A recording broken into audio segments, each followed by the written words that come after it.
ಸ್ತೋತ್ರದ ರೂಪದಲ್ಲಿ ಜಗತ್ತಿಗೆ ಕೊಟ್ಟಿದ್ದಾರೆ. ಅದು ಯಾವುದು ಅಂದರೆ ಶ್ರೀ ಗ್ರಂಥಮಾಲಿಕಾ ಸ್ತೋತ್ರ. ಆ ಗ್ರಂಥಮಾಲಿಕಾ ಸ್ತೋತ್ರ ಏನು ಶ್ರೀಗಳವರು ಮಂಗಳಾಚರಣೆ ಇಲ್ಲ. ಶ್ರೀ ಗುರುಭ್ಯೋ ನಮಃ ಅಂದರೆ ಅದೇ ಮಂಗಳಾಚರಣೆ. ಮುಖ್ಯವಾಗಿ ಶ್ರೀ ವ್ಯಾಸರಾಜರು ಮಂಗಳಾಚರಣೆ ಮಾಡಿದ್ದಾರೆ. ಅದೇ ಮಂಗಳದಲ್ಲಿ ಪ್ರಾರಂಭವನ್ನು ಮಾಡೋಣ. ಕೃಷ್ಣಂ ವಿದ್ಯಾಪತಿಂ ನತ್ವಾ ಪೂರ್ಣಬೋಧಾರ್ಯ ಸದ್ಗುರು ಜೈತೀರ್ಥ ಮುನಿಂ ನತ್ವಾ ವಕ್ಷ್ಯೇಹಂ ಗ್ರಂಥಮಾಲಿಕಾ ಅಂತ ಹೇಳಿದ್ದಾರೆ. ಅಂದರೆ ಅಲ್ಲಿ ಮಂಗಳಾಚರಣೆಯಲ್ಲೇ ಪರಮಾತ್ಮನಿಗೆ ಮತ್ತು ನಂತರ ಆಚಾರ್ಯ ಮಧ್ವರಿಗೆ, ನಂತರ ಜೈತೀರ್ಥರಿಗೆ, ಹೀಗೆ ಗುರು ನಮಸ್ಕಾರಗಳನ್ನು ಸೇರಿ ಅಪ್ಯಚಿತ್ತ ಗುರುದ್ವಾರ ಅಂತ ಏನು ಹೇಳ್ತೀವೋ ಹಾಗೆ ಗುರುಗಳ ಮುಖಾಂತರ ಪರಮಾತ್ಮನನ್ನ ಕೊಂಡಾಡಿದ್ದಾರೆ. ಶ್ರೀಮದ್ ಆಚಾರ್ಯರು ಆ ಸರ್ವಮೂಲ ಗ್ರಂಥಗಳು ಅಂದರೆ ಏನು, ಸರ್ವಮೂಲ ಗ್ರಂಥಗಳು ಎಷ್ಟು, ಇದನ್ನು ತಿಳಿಬೇಕು ಅಂದರೆ ಈ ಗ್ರಂಥಮಾಲಿಕ ಸ್ತೋತ್ರವನ್ನು ನಾವು ಪ್ರತಿನಿತ್ಯದಲ್ಲಿ ಪಾರಾಯಣ ರೂಪದಲ್ಲಿ ನಾವು ಅಳವಡಿಸಿಕೊಂಡ್ರೆ ಭಗವಂತ ಪ್ರೀತನಾಗ್ತಾನೆ ಅಂತ ಸ್ವತಃ ಶ್ರೀ ವ್ಯಾಸರಾಜರು ಗ್ರಂಥಮಾಲಿಕ ಸ್ತೋತ್ರದ ಕಡೆಯಲ್ಲಿ ತಿಳಿಸ್ಕೊಡ್ತಾ ಇದ್ದಾರೆ. ಏನಂದ್ರೆ ಕೃಷ್ಣ ದೃಷ್ಟಿ ಅಂದರೆ ಪರಮಾತ್ಮ ಸಂತುಷ್ಟನಾಗ್ತಾನಂತೆ ಈ ಪಾರಾಯಣದ ಫಲದಿಂದ. ಬರೀ ಫಲ ಸಿಗಲ್ಲ, ಮೋಕ್ಷಕ್ಕೆ ಮಾರ್ಗನೇ ಇದರೊಳಗೆ ಅಡಗಿದೆ ಅಂತ ತಿಳಿಸ್ಕೊಡ್ತಾ ಇದ್ದಾರೆ. ಯಾಕಂದ್ರೆ ಶ್ರೀಮದ್ ಆಚಾರ್ಯರ 37 ಗ್ರಂಥಗಳನ್ನ ಅದರ ಹೆಸರುಗಳಿಂದ ಅದಕ್ಕೆ ಒಂದು ಸ್ತೋತ್ರವನ್ನು ಮಾಡಿ ನಮ್ಮನ್ನೆಲ್ಲ ಉದ್ಧಾರ ಮಾಡಲಿಕ್ಕೆ ಕೊಟ್ಟಿದ್ದಾರೆ. ಅಂತಹ ಗ್ರಂಥಮಾಲಿಕಾ ಸ್ತೋತ್ರವನ್ನ 6 ವಿಭಾಗಗಳಾಗಿ, ಪ್ರಸ್ಥಾನಗಳಾಗಿ ವಿಭಾಗಗಳನ್ನು ಮಾಡಿ ಕೊಡ್ತಾರೆ. ಯಾವ್ಯಾವುದು ಅಂದರೆ ಸೂತ್ರ ಪ್ರಸ್ಥಾನ, ಗೀತ ಪ್ರಸ್ಥಾನ, ಶ್ರುತಿ ಪ್ರಸ್ಥಾನ, ದಶ ಪ್ರಕರಣಗಳು ಮತ್ತು ದಶೋಪನಿಷತ್ ಪ್ರಸ್ಥಾನ. ಉಪನಿಷತ್ ಪ್ರಸ್ಥಾನ ದಶೋಪನಿಷತ್ತುಗಳು ತಿಳಿಬಹುದು. ಮತ್ತೆ ಸ್ತೋತ್ರ ಗ್ರಂಥಗಳು, ಪುರಾಣ ಪ್ರಸ್ಥಾನ, ಇತಿಹಾಸ ಪ್ರಸ್ಥಾನ, ಸ್ತೋತ್ರ ಗ್ರಂಥಗಳು, ನಂತರದಲ್ಲಿ ಆಚಾರ ಪ್ರಸ್ಥಾನ. ಇದಿಷ್ಟನ್ನ ಪ್ರಸ್ಥಾನಗಳ ವಿಭಾಗಗಳಾಗಿ ಮಾಡಿಕೊಡ್ತಾರೆ.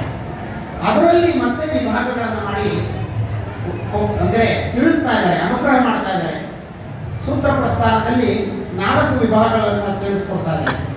ಗೀತ ಪ್ರಸ್ಥಾನದಲ್ಲಿ 2 ವಿಭಾಗ ಮಾಡಿದ್ದಾರೆ. ಶ್ರುತಿ ಪ್ರಸ್ಥಾನ 1 ತಿಳಿಸ್ತಾರೆ. ದಶ ಪ್ರಕರಣಗಳು ಹೆಸರೇ ಪೂರ್ವದಲ್ಲಿ ನಾವು ತಿಳಿದೀವಿ. ದಶ ಪ್ರಕರಣಗಳು ಅಂದ್ರೆ 10 ಅಂತ ಅಲ್ಲಿ ಆಯ್ತಲ್ಲ. ಮತ್ತು ದಶ ಉಪನಿಷತ್ತುಗಳು ಅಂತಾರೆ, ಅಲ್ಲೂ 10 ಆಯ್ತು. ಸ್ತೋತ್ರ ಗ್ರಂಥಗಳು ಅದರಲ್ಲಿ 2 ತಿಳಿಸ್ತಾ ಇದ್ದಾರೆ. ಪುರಾಣ ಪ್ರಸ್ಥಾನದಲ್ಲಿ 1, ಇತಿಹಾಸ ಪ್ರಸ್ಥಾನದಲ್ಲಿ 2, ಆಚಾರ ಪ್ರಸ್ಥಾನದಲ್ಲಿ 5. ಇದನ್ನೆಲ್ಲ ಕೂಡಿಸಿದಾಗ 37 ಕೂಡುತ್ತೆ. ಈ 37 ಗ್ರಂಥಗಳ ಅದೇ ಶ್ರೀ ಸರ್ವಮೂಲ ಗ್ರಂಥ ಅಂತ ಹೇಳ್ತಾರೆ. ಇದರ ವಿಚಾರವಾಗಿ ನಾವು ಕೆಲವು ವಿಭಾಗಗಳನ್ನು ನಾವು ತಿಳ್ಕೊಂಡಾಗ 3ನೇ ಪದ್ಯದಲ್ಲಿ 2ನೇ ಪಾದ, 3ನೇ ಪದ್ಯದ 2ನೇ ಪಾಠದಲ್ಲಿ ತಿಳಿಸ್ಕೊಡ್ತಾರೆ. ಗೀತಾವಾಶ್ಯಂ ಹರೇ ತುಷ್ಟಿದಂ ಅಂತ ಹೇಳ್ತಾ ಇದ್ದಾರೆ. ಅಂದ್ರೆ ಶ್ರೀ ಹರಿಗೆ ಸಂತೋಷ ಕೊಡುವಂಥದ್ದು, ಅಂದ್ರೆ ಪರಮಾತ್ಮ ಸಂತುಷ್ಟನಾಗುವಂತಹ ಕಾರ್ಯ. ಯಾಕೆ ಗೀತಾವಾಶ್ಯ ಅಂದ್ರೆ ಪ್ರಪ್ರಥಮವಾಗಿ ಶ್ರೀಮದ್ ಆಚಾರ್ಯರು ಗೀತಾವಾಶ್ಯವನ್ನ ರಚನೆ ಮಾಡಿ ಬದರಿಕಾಶ್ರಮದಲ್ಲಿ ಶ್ರೀ ವೇದವ್ಯಾಸ ದೇವರಿಗೆ ಸಮರ್ಪಣೆ ಮಾಡಿ ಶ್ರೀ ವೇದವ್ಯಾಸ ದೇವರಿಂದ ಅನುಗ್ರಹ ಪಡೆದಂತಹ ಪ್ರಪ್ರಥಮ ಗ್ರಂಥವೇ ಈ ಗೀತಾಭಾಷ್ಯ. ಅದಕ್ಕೆ ಪ್ರಾರಂಭದಲ್ಲಿ 3ನೇ ಪದ್ಯದ 2ನೇ ಪಾದದಲ್ಲಿ ಪ್ರಾರಂಭದಲ್ಲೇ ಗೀತಾಭಾಷ್ಯಂ ಹರೇ ತುಷ್ಟಿರಂ ಅಂತ ತಿಳಿಸ್ತಾ ಇದೆ. ಹೀಗೆ ಅನೇಕ ವಿಚಾರಗಳು ಪ್ರತಿಯೊಂದು ಪದ್ಯದಲ್ಲೂ ಪ್ರತಿಯೊಂದು ಪಾದಗಳಲ್ಲೂ ಅದರದ್ದು ವರ್ಣನೆಗಳನ್ನು ಕೊಟ್ಟಿದ್ದಾರೆ. ಸಮಯ ಇರೋದ್ರಿಂದ ಮುಖ್ಯವಾದ ಘಟ್ಟಗಳನ್ನು ಇದರಲ್ಲಿ ನಾವು ತಿಳಿತಾ ಇದ್ದೇವೆ. ಹಾಗೆ ಮುಂದೆ ತೆಗೆದುಕೊಂಡು ಹೋದಾಗ 5ನೇ ಪದ್ಯದಲ್ಲಿ ಹೇಳ್ತಾರೆ, ಚಕಾರ ತತ್ವ ಸಂಖ್ಯಾನಂ ಸಾಧನಂ ವಿಷ್ಣು ದರ್ಶನೇ. ಅಂದ್ರೆ ಇದರಿಂದ ಯಾವ್ದಾಗತ್ತೆ ಅಂದ್ರೆ ವಿಷ್ಣುವನ್ನ ಅಂದ್ರೆ ಪರಮಾತ್ಮನನ್ನ ವಿಶೇಷವಾದಂತಹ ದರ್ಶನ, ಅಂದ್ರೆ ವಿಷ್ಣುವಿನ ಜ್ಞಾನಕ್ಕೆ ಇದು ಕಾರಣ ಅಂತ ತಿಳಿಸಿಕೊಡ್ತಾ ಇದ್ದಾರೆ. ಈ ರೀತಿಯಾಗಿ ಈ ಸಮಗ್ರವಾದಂತಹ ಈ ಗ್ರಂಥಮಾಲಿಕ ಸ್ತೋತ್ರದಲ್ಲಿ ಪ್ರತಿಯೊಂದು ನಾವು ಅದರ ಒಳಗಡೆ ಇಳಿದಾಗ ಮಾತ್ರ ನಮಗೆ ಅದರದ್ದು ವಿಚಾರಗಳು ನಮಗೆ ತಿಳಿಯುತ್ತೆ. ಅದು ತಿಳಿದಾಗ ಆ ಅನುಸಂಧಾನ ಪೂರ್ವಕವಾಗಿ ನಾವು ಧಾರಣೆ ಮಾಡಿದಾಗ ಪರಮಾತ್ಮ ಸಂತುಷ್ಟನಾಗ್ತಾನೆ ಅಂತ ಕಡೆಯಲ್ಲಿ ಹೇಳ್ತಾರೆ ಅಲ್ವಾ. ಪರಮಾತ್ಮ ಹೆಂಗೆ ಸಂತುಷ್ಟನಾದ ಅಂತ ಹೇಳಿದ್ರೆ ಕಡೆಗೆ ಹೇಳ್ತಾರೆ, ಕೃಷ್ಣಸ್ಯ ಕೃಷ್ಣಭಕ್ತೋಯಂ ದ್ವೈಪಾಯನ ಕರಾಬ್ದುರ್ಭು ತ್ರಿಂಶತ್ ಸಹಸ್ರಂ ದ್ವಿಧಿಕಂ ಅಧಿಕಂ ಕೃಷ್ಣ ತುಷ್ಟಿದಂ ಅಂತ ಹೇಳ್ತಾ ಇದ್ದಾರೆ. ಅಂದ್ರೆ ಕೃಷ್ಣ ಪರಮಾತ್ಮ ಸಂತುಷ್ಟನಾಗಿದ್ದಾನೆ ಅಂತ ಇಲ್ಲಿ ವಿಶೇಷವಾಗಿ ತಿಳಿಸ್ತಾರೆ. ಯಾವುದರಿಂದ ಸಂತೋಷವಾಗಿದ್ದಾನೆ ಪರಮಾತ್ಮ? ಈ ಗ್ರಂಥಮಾಲಿಕ ಸ್ತೋತ್ರವನ್ನ ಪ್ರತಿನಿತ್ಯದಲ್ಲಿ ಧಾರಣೆ ಮಾಡಿ ಪಾರಾಯಣವನ್ನು ಮಾಡಿ. ಅಂದ್ರೆ ಅಲ್ಲಿ ಹೇಳ್ತಾರೆ ಪಠನನೂ ಮಾಡಬೇಕು, ಪಾಠನೂ ಮಾಡಬೇಕು. ಅಂದ್ರೆ ಬೇರೆಯವರಿಗೆ ಉಪದೇಶನೂ ಮಾಡಬೇಕು, ನಾವು ಅದನ್ನ ಅಧ್ಯಯನವನ್ನು ಮಾಡಿ ಅದನ್ನ ಧಾರಣೆಯನ್ನು ಮಾಡಬೇಕು. ಇಷ್ಟೆಲ್ಲ ವಿಚಾರವನ್ನ ವಿಶೇಷವಾಗಿ ಇಲ್ಲಿ ಎಷ್ಟು ಇದು ಗ್ರಂಥಾತ್ಮಕವಾದದ್ದು ಅಂತ ವಿಚಾರವಾಗಿ ತಿಳಿಸಿದಾಗ ನಮಗೆ ತಿಳಿಸಿಕೊಡ್ತಾ ಇದೆ. ಗ್ರಂಥದ ಮೂಲಕ ನಮಗೆ ತಿಳಿಸೋದೇನಂದ್ರೆ ಒಂದು ಗ್ರಂಥ ಅಂದ್ರೆ 32 ಅಕ್ಷರಗಳಂದ್ರೆ ಒಂದು ಗ್ರಂಥ. ಅಂಥದ್ದು 32,000 ಗ್ರಂಥಾತ್ಮಕವಾದಂಥದ್ದು ಸರ್ವಮೂಲ, ಶ್ರೀ ಸರ್ವಮೂಲ. ಇದನ್ನ ಗುಣಿಸಿದಾಗ ನಮಗೆ ಒಟ್ಟು ಎಲ್ಲ ಗೊತ್ತಾಗೋದಂದ್ರೆ ಎಷ್ಟು ಅಕ್ಷರಗಳು ಒಳಗೊಂಡಿದೆ ಅಂದ್ರೆ ಇದರಲ್ಲಿ ಕೂಡಿದೆ ಅಂದ್ರೆ 10,24,000 ಅಕ್ಷರಗಳು ಸೇರುವಂಥದ್ದು ಈ ಸರ್ವಮೂಲ ಗ್ರಂಥ. ಅಂದ್ರೆ ಒಂದೊಂದು ಅಕ್ಷರನು ಪರಮಾತ್ಮನ ಅಪರೂಪವಾದಂತಹ ಗುಣಗಳನ್ನ ತಿಳಿಸಿಕೊಡುವಂತಹದ್ದು, ಮತ್ತೆ ಅಕ್ಷರಾಭಿಮಾನಿ ದೇವತೆಗಳ ಅನುಗ್ರಹವನ್ನ ನಮಗೆ ಆಗುವಂತಹ ರೀತಿಯಲ್ಲಿ ಈ ಶ್ರೀ ಸರ್ವಮೂಲವನ್ನು ವಿಶೇಷವಾಗಿ ಗುರುಗಳು ತಿಳಿಸಿಕೊಡ್ತಾ ಇದ್ದಾರೆ. ಇಂತಹ ಈ ಒಂದು ಗ್ರಂಥಮಾಲಿಕ ಸ್ತೋತ್ರ ಏನು 21ನೇ ವರ್ಷದ ಚಾತುರ್ಮಾಸ್ಯದ ಮಹಾಪರ್ವಕಾಲದ ಸಂದರ್ಭದಲ್ಲಿ ಏನು ಒಂದೆರಡು ಅಕ್ಷರ ಅನೇಕ ದೋಷಗಳಿದೆ, ಅದೆಲ್ಲ ನಮ್ಮ ಸ್ವಂತದ್ದು. ಯಾಕಂದ್ರೆ ಪ್ರಾರಬ್ಧ ಕರ್ಮ ಇರುತ್ತಲ್ಲ, ಕಲಿಯುಗದ ಧರ್ಮ. ಹಾಗಾಗಿ ಒಳ್ಳೆ ಗುಣಗಳು ಅಂದ್ರೆ ಅದು ನಮ್ಮ ಸುಮಧೇಂದ್ರ ತೀರ್ಥ ಶ್ರೀಪಾದಗಳವರೊಳಗೆ ರಾಯರು ನಿಂತು ಈ ಕಾರ್ಯವನ್ನು ನಡೆಸ್ತಾ ಇದ್ದಾರೆ. ಇಂತಹ ಒಂದು ಮಹಾಪರ್ವಕಾಲದಲ್ಲಿ ಇನ್ನೊಂದು ಅಪರೂಪವಾದಂತಹ ವಿಚಾರವನ್ನು ತಿಳಿಸಬೇಕು. ಒಂದು 2 ನಿಮಿಷದಲ್ಲಿ ಮುಗಿಸ್ತೀವಿ. ಶ್ರೀಗಳವರ ಅವಗಣನೆಗೆ ತಂದು ಇವತ್ತಿನ ಆರಾಧನೆ ಎಷ್ಟನೇ ವರ್ಷದ ಆರಾಧನೆ? 353. ಅದನ್ನ ನಮ್ಮ ಗುರುಗಳು ಪ್ರತಿಯೊಂದರಲ್ಲೂ ಚಿಂತನೆ ಮಾಡಬೇಕು ಅಂತ ಹೇಳ್ಕೊಡ್ತಿದ್ರು. ಆ ಒಂದು ಚಿಂತನಾ ರೂಪದಲ್ಲಿ ನಾವು ಸ್ಮರಣೆ ಮಾಡಬೇಕು ಅಂದ್ರೆ 353 ಮೂರನ್ನು ವಿಭಾಗವನ್ನು ಮಾಡ್ಕೊಳ್ಳೋಣ. 3, 5, 3. 3 ಅಂದ್ರೆ ಯಾವುದು? ಇಂತಹ ರಾಯರ ಆರಾಧನೆ ಬಂದ್ರೆ ಯಾವುದು 3 ಅಂದ್ರೆ ಜ್ಞಾನ, ಭಕ್ತಿ, ವೈರಾಗ್ಯವನ್ನ ಗುರುಗಳಿಂದ ಪಡಿಬೇಕು. 5 ಯಾವುದು? ಅನಿರುದ್ಧ ಪ್ರದ್ಯುಮ್ನ ಸಂಕರ್ಷಣ ವಾಸುದೇವ ನಾರಾಯಣ ರೂಪದಲ್ಲಿ ಪರಮಾತ್ಮನನ್ನ ನಾವು ಚಿಂತನೆ ಮಾಡಬೇಕು. ಮತ್ತೊಂದು 3 ಯಾರು? ಅದೇ 3 ಅವತಾರ ಪ್ರಹ್ಲಾದರಾಜರು, ವ್ಯಾಸರಾಜರು, ಶ್ರೀವ್ಯಾಸರಾಜರು, ಶ್ರೀರಾಯರು. ಈ 352 ಪೂರ್ಣಗೊಳ್ಳಬೇಕು ಅಂದ್ರೆ ನಾವು ಗುರುಗಳ ಸನ್ನಿಧಾನಕ್ಕೆ ಬರಬೇಕು. ಅಂದರೆ ಈ ದಿವಸನೇ ಸರ್ವಸಮರ್ಪಣೋತ್ಸವ ಯಾತಕ್ಕಿದೆ ಅದನ್ನು ಚಿಂತನೆ ಮಾಡೋಣ. ಈ ದಿನಾಂಕ ಎಷ್ಟು? ಇವತ್ತಿನ ದಿನಾಂಕ 24/8/2024. ಇದಿಷ್ಟು ಕೂಡಿಸಿದ್ರೆ ಎಷ್ಟಾಗತ್ತೆ? ಒಂದು ವಿಭಾಗ ಮಾಡ್ಕೊಳ್ಳೋಣ. 24 ಕೂಡಿಸಿದ್ರೆ 6. ಅಂದ್ರೆ ನಾವು ಈ ದಿವಸದಲ್ಲಿ ನಮ್ಮೊಳಗಿರುವಂತಹ ಹರಿಷಡ್ ವರ್ಗಗಳು ಎಲ್ಲವೂ ಭಗವಂತ ತೊಳೆದಾಡ್ತಿದ್ದಾನೆ. ಎಲ್ಲಿ? ಗುರುಗಳ ಮುಖಾಂತರ, ಗುರುಗಳ ಸನ್ನಿಧಾನದಲ್ಲಿ. 8 ದಿಕ್ಕುಗಳಲ್ಲೂ ನಮಸ್ಕಾರ ಮಾಡಬೇಕು. ಅಭಿಮಾನಿ ದೇವತೆಗಳು ಎಲ್ಲರೂ ಅನುಗ್ರಹ ಮಾಡ್ತಾರೆ. ದಿಕ್ಕುಗಳು, ಉಪದಿಕ್ಕುಗಳು, 8 ದಿಕ್ಕುಗಳಿಂದ ಭಗವಂತನ ಗುರುಗಳ ಸೇವೆಯನ್ನು ಮಾಡಬೇಕು. 20 ಅಂದ್ರೆ 2024 ಅದನ್ನು ಕೂಡಿಸಿದ್ರೆ 44 ಆಗುತ್ತೆ. 44 ಹೆಂಗ ವಿಭಾಗ ಮಾಡ್ಕೊಳ್ಳೋದು ಗೊತ್ತಾಗಲ್ಲ. ಅದಕ್ಕೆ ಏನ್ ಮಾಡಬೇಕು? 24 ಮೊದಲು 4 ತಗೋಣ ಹಿಂದಿಂದ. ನಮ್ಮಲ್ಲಿ ಯಾಕಂದ್ರೆ ಆಚಾರ್ಯ ಮಧ್ವರ ಸಿದ್ಧಾಂತ ಏನೋ ಆರೋಹಣ ಅವರೋಹಣ ಕ್ರಮ. 24 ಏನಂದ್ರೆ 24 ಅಂದ್ರೆ ಚತುರ್ವಿಧ ಫಲಪುರುಷ, ಅಂದ್ರೆ 4 ಚತುರ್ವಿಧ ಫಲಪುರುಷಾರ್ಥ. 24 ತತ್ವಗಳು ನಮ್ಮ ಆಚಾರ್ಯರ ಸಿದ್ಧಾಂತದಲ್ಲಿ ತಿಳಿಸಿರೋದು. ಚತುರ್ವಿಧ ಫಲಪುರುಷಾರ್ಥ ಬೇಕು ಅಂದ್ರೆ ಮೊದಲಿಗೆ 0 ಒಂದು ಮುಂದೆ ಇಟ್ಕೋಣ. 0 ಹಿಂದೆ ಹಾಕಿದ್ರೆ ಬೇರೆ, ಮುಂದೆ ಹಾಕಿದ್ರೆ ಬೇರೆ. ಯಾಕಂದ್ರೆ ಅನಂತ ಆಗತ್ತೆ. ಈ ಪೂರ್ವದಲ್ಲಿ 2 ಕೊಟ್ಟಿದ್ದಾರಲ್ಲ, ಆ 2 ಏನಂದ್ರೆ ಸರ್ವಕಾಲದಲ್ಲೂ ಹರಿಸರ್ವೋತ್ತಮ ತತ್ವವನ್ನ ಅದನ್ನ ಅನುಸರಣೆ ಮಾಡಬೇಕು ಅಂತ ಇದೇ ಯತಿ ಪ್ರಾಣ ಕಲ್ಪದಲ್ಲಿ ಸದಾಚಾರ ಸ್ಮೃತಿಯಲ್ಲಿ ತಿಳಿಸಿಕೊಡ್ತಾ ಇದ್ದಾರೆ. ಇದನ್ನೆಲ್ಲ ಕೂಡಿದ್ರೆ ಎಷ್ಟಾಗತ್ತೆ?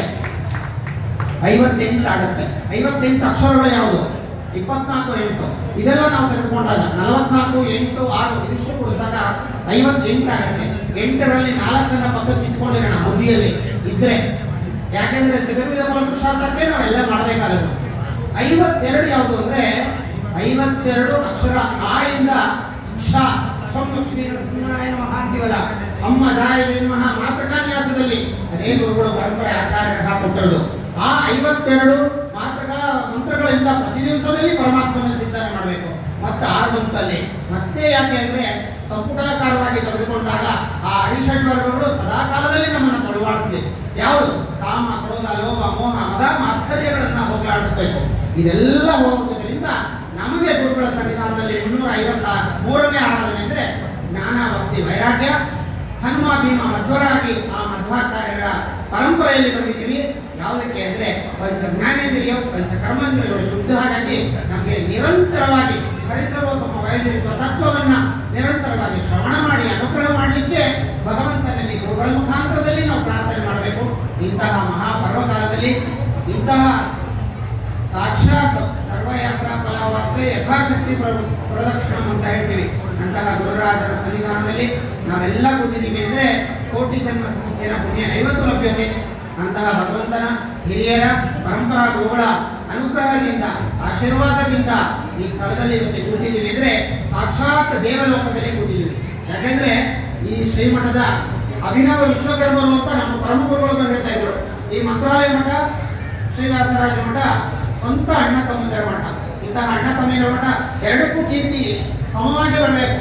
ಯಾಕಂದ್ರೆ ಶ್ರೀ ಸುಧೇಂದ್ರ ತೀರ್ಥ ಶ್ರೀಪಾದಗಳವರು 40ನೇ ಪೀಠಾಧಿಪತಿಗಳು. ನಮ್ಮ ಗುರುಗಳ ಅನುಗ್ರಹದಿಂದ ನಮಗೂ 40ನೇ ಪೀಠಾಧಿಪತಿಗಳು ಅಂತ ಕೋರ್ತು. ಹಾಗಾಗಿ ಮುಖ್ಯವಾಗಿ ಅಣ್ಣ ತಮ್ಮಂದಿರ ಮಠ, ರಾಜೇಂದ್ರ ತೀರ್ಥರು, ಕವೀಂದ್ರ ತೀರ್ಥರು, ಹಾಗೆ ಪರಂಪರೆ ಅಲ್ಲಿ ವಿಶ್ವಕರ್ಮರನ್ನ ನೋಡಿದ್ವಿ. ಈಗ ಪ್ರತ್ಯಕ್ಷವಾಗಿ ಮತ್ತೊಂದು ವಿಶ್ವಕರ್ಮರನ್ನ ನಾವು ನೋಡ್ತಾ ಇದ್ದೀವಿ. ಯಾಕಂದ್ರೆ ಇದು ಕೇವಲ ಮಂತ್ರಾಲಯ ಅಲ್ಲ, ಸುವರ್ಣ ಮಂತ್ರಾಲಯ, ಸುವರ್ಣ ಯುಗವನ್ನ ನಾವು ಇವತ್ತು ಪ್ರತ್ಯಕ್ಷವಾಗಿ ನೋಡ್ತಾ ಇದ್ದೀವಿ. ಗುರುರಾಜರು ಅವರೊಳಗೆ ನಿಂತು ಮೂಲರಾಮದೇವರ ಸೇವೆಯನ್ನು ಮಾಡ್ತಾ ಇದ್ದಾರೆ. ಇದು ನಭೂತೋ ನಾ ಭವಿಷ್ಯತಿಗೆ ಕ್ವಶನ್ ಮಾರ್ಕ್ ಹಾಕೋಣ. ಯಾಕಂದ್ರೆ ಬಹುಶಃ ನೆಕ್ಸ್ಟ್ ಬಿಲ್ಡಿಂಗ್ಗಳೆಲ್ಲ ಬಂಗಾರದ ಲೋಕ ಆಗುತ್ತೆ. ಇದು ಸಾಕ್ಷಾತ್ ಯಾಕೆ ನಡೆಯುತ್ತೆ ಅಂದ್ರೆ ಇದು ಸಾಕ್ಷಾತ್ ದೇವತೆಗಳ ಲೋಕ. ಯಾಕಂದ್ರೆ ಶ್ರೀ ಗುರುರಾಜರ ಬೃಂದಾವನದಲ್ಲಿ ಎಲ್ಲಾ ದೇವತೆಗಳು ಸನ್ನಿಧಾನದಲ್ಲಿ ಇದ್ದು ನಮ್ಮೆಲ್ಲರನ್ನು ಉದ್ಧಾರ ಮಾಡ್ತಾ ಇದ್ದಾರೆ. ಬರೀ ಅವರಿಗೆ ನಿರ್ಮಾಲ್ಯ ಪಾದೋದಕ ತಗೊಂಡ್ರೆ ಭೂತ ಪ್ರೇತ ವಿಷಾದ ಪೀಡ ಜಾಯತೆ ಹೋಗುತ್ತೆ ಅಂತಾರೆ. ಅಂತದ್ದು ಗುರುರಾಜರ ಸನ್ನಿಧಾನದಲ್ಲಿ ನಾವು ಕೂತು ಪ್ರಾರ್ಥನೆ ಮಾಡ್ತಿದ್ದೀವಿ ಅಂದ್ರೆ ನಮ್ಮ ನೋಡಿದ್ರೆ ಭೂತ ಪ್ರೇತಗಳು ಬರಲ್ಲ, ನಿತ್ಯ ಬರುತ್ತೆ. ಕಲಿಯುವುದಲ್ಲ ಬೇರೆ ತರ ಭೂತ ಪ್ರೇತಗಳು. ಆ ಭೂತ ಪ್ರೇತಗಳೆಲ್ಲ ಹೋಗಿ ಸಾಕ್ಷಾತ್ ಗುರುರಾಜರ ಅನುಗ್ರಹ ನಿರಂತರವಾಗಿ ಗುರುಗಳ ಮುಖಾಂತರದಲ್ಲಿ ಜ್ಞಾನ, ಭಕ್ತಿ, ವೈರಾಗ್ಯವನ್ನ ನಿರಂತರವಾಗಿ ನಮಗೆ ಅನುಗ್ರಹ ಮಾಡಲಿ. ವಿಶೇಷವಾಗಿ ಈ ಜ್ಞಾನವನ್ನ ನಮ್ಮ ಗುರುಗಳು ನಮಗೆ ಆಶ್ರಮದ ವರ್ಷ 2004 ಡಿಸೆಂಬರ್ ತಿಂಗಳಲ್ಲಿ ಶ್ರೀಪಾದಗಳವರು ಮತ್ತೆ ಅವರ ಪೂರ್ವಾಶ್ರಮದ ಗುರುಗಳಾದಂತಹ ಹಿರಿಯಾಚಾರ್ಯರು ಶ್ರೀಗಳವರ ಪೂರ್ವಾಶ್ರಮ ಈ ಕೂಸನ್ನ ನೀನು ಕುಡಿದು ಹಾಕ್ತಾ ಇದೀಯಪ್ಪ, ನೀನು ಅವರಿಗೆ ಜ್ಞಾನದ ಧಾರೆ ಇರಬೇಕು ಅಂದ್ರು. ಅವತ್ತು ಹೇಳಿದ ಮಾತು 21 ವರ್ಷ ದೇವರು ನಡೆಸಿದ್ದಾರೆ. 21ನೇ ವರ್ಷದಲ್ಲಿ ಅಂದ್ರೆ 18ನೇ ವರ್ಷದಿಂದ ವಿಶೇಷವಾಗಿ ಆ ಜ್ಞಾನ ಕಾರ್ಯವನ್ನ ವಿಶೇಷವಾಗಿ ಸನ್ನಿಧಾನದಲ್ಲಿ ಕೂತು ನಮಗೆ ಅನುಗ್ರಹವನ್ನು ಮಾಡಿ ಗುರುರಾಜರ ಸೇವೆ ನಿರಂತರವಾಗಿ ನಡೀಲಿಕ್ಕೆ ಅವಕಾಶವನ್ನು ಮಾಡಿಕೊಟ್ಟಂತಹ ಶ್ರೀ ಸುಧೇಂದ್ರ ತೀರ್ಥ ಶ್ರೀಪಾದಗಳವರು ಮತ್ತು ಅವರ ವಿದ್ಯಾಗುರುಗಳಾದಂತಹ ರಾಜ ಎಸ್ ಗಿರಿಯಾಚಾರ್ಯರು ಮತ್ತು ಇನ್ನೂ ವಿಶೇಷವಾಗಿ ಹೇಳಬೇಕು ಅಂದ್ರೆ ನಮಗೆ ತುಂಬಾ ತೊಂದರೆಗಳಾಗಿದೆ ಸಿಬ್ಬಂದಿ ವರ್ಗದವರು. ಆದರೂ ಅದು ಗುರುಗಳ ಸೇವೆ ಅಂತ ರೀತಿ ತಿಳ್ಕೊಂಡು ಇಷ್ಟೆಲ್ಲ ವ್ಯವಸ್ಥೆಗಳನ್ನು ಮಾಡಿದ್ದಾರೆ. ಯಾವುದೇ ರೀತಿಯಾದಂತಹ ಒಂದು ಕ್ಷಣದಲ್ಲಿ ಪರಿಹಾರವನ್ನು ಮಾಡ್ತಾರೆ. ಏನೇ ತೊಂದರೆಗಳಿದ್ರು ಇಲ್ಲಿ ತೊಂದರೆ ಅನ್ನೋ ಪ್ರಶ್ನೆನೇ ಇಲ್ಲ. ಯಾಕಂದ್ರೆ ತೊಂದರೆ ಅಂತ ತಿಳ್ಕೊಂಡ್ರೆ ನಮ್ದು ಪ್ರಾರಬ್ಧ ಕರ್ಮ. ತೊಂದರೆ ಅಂತ ವಾಕ್ಯವೇ ಉಪಯೋಗಿಸಬಾರದು. ಯಾಕಂದ್ರೆ ಗುರುರಾಜರ ಸನ್ನಿಧಾನದಲ್ಲಿ ಅತ್ಯಂತ ವೈಭವದಿಂದ ಚಾತುರ್ಮಾಸವನ್ನು ನಡೆಸಲಿಕ್ಕೆ ನಿರ್ವಿಘ್ನವಾಗಿ ನಡೀಲಿಕ್ಕೆ ಶ್ರೀಪಾದಗಳವರೇ ಸಂಕಲ್ಪ ಮಾಡಿದ್ದಾರೆ. ನಿಮ್ಮ ಕೈಲಿ ಅನುವಾದ ಸುಧಾಮಂಗಳವನ್ನು ಮಾಡಿಸ್ತೀವಿ ಅಂತ ನಾವು ನಿನ್ನೆ ಅವರ ಅವಗಾಹನೆ ತಂದಿವಿ. ಸ್ವಾಮಿ ಟೈಮ್ 4 ಪೀರಿಯಡ್ ಆಗ್ತಾ ಇದೆ, ಈ ವಿದ್ಯಾರ್ಥಿಗಳ ತರ ನಾವು 8 ಪೀರಿಯಡ್ ಸ್ಕೂಲ್ ತರ ಮಾಡಬೇಡಿ ಅಂತ ನಾವೇ ಅವರಿಗೆ ಅವಗಾಹನೆ ತಂದಿದ್ದೀವಿ. ಹಾಗಾಗಿ ಮುಂದಿನ ದಿನಗಳಲ್ಲಿ ನಿರಂತರವಾಗಿ ವಾಕ್ಯಾರ್ಥಗಳನ್ನು ಮಾಡುವಂತಹ ಶಕ್ತಿ ಅವರು ತುಂಬಬೇಕೆ ಹೊರತು ನಮಗೆ ಬರಲ್ಲ.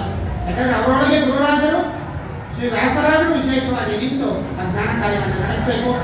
ಅದಕ್ಕೆ ಎಲ್ಲ ಸಿಬ್ಬಂದಿ ವರ್ಗದವರು ಅವರಿಗೆ ಸಹಕಾರವನ್ನು ಕೊಟ್ಟು ಯಾವುದೇ ರೀತಿಯಾದಂತಹ ತೊಂದರೆಗಳಾಗಿದ್ರೆ ಎಲ್ಲವೂ ಮನಸ್ಸಿನಲ್ಲಿ ಹಾಕೊಂಡು ಈ ಒಂದು ಜ್ಞಾನ ಕಾರ್ಯಕ್ಕೆ ಅವಕಾಶ ಮಾಡಿಕೊಟ್ಟಂತಹ ಶ್ರೀಪಾದಗಳವರಿಗೆ ವಿಶೇಷವಾದಂತಹ ಅಭಿನಂದನೆಗಳು.